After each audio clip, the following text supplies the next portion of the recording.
नमस्कार, मैं हूं अंजलि और आप देख रहे हैं जेएक्स न्यूज छत्तीसगढ़। चलिए बढ़ते हैं खबरों की ओर।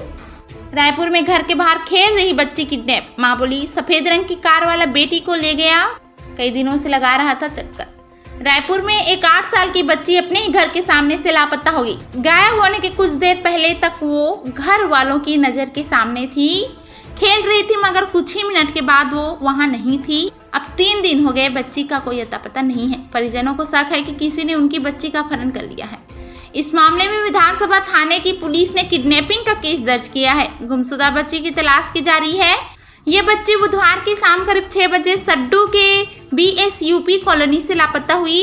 यहीं इसका घर भी है। बच्ची की मां अल्पना ने बताया कि उसे शक है कि एक सफेद रंग की कार में आए शख्स उनकी बेटी को उठा ले गया है।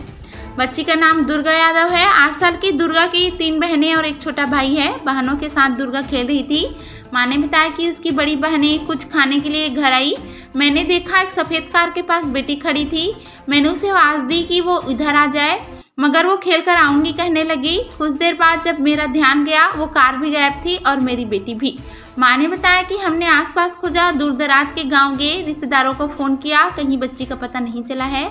मेरी बेटी घर का पता जानती है, हमारा नाम भी जानती है। कोई जबरदस्ती उसे अपने साथ ले गया है। सफेद कार के बारे में अल्पना ने कहा कि एक सफेद गाड़ी हमेशा हमारे मोहल्ले में आकर रुका करती थी।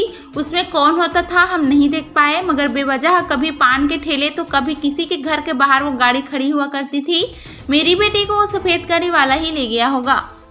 खबरों में बने रहने के लिए जेएक्स न्यूज को सब्सक्राइब करें, बेल आइकन को दबाएं, ताकि हर खबर की अपडेट आपको मिलती रहे।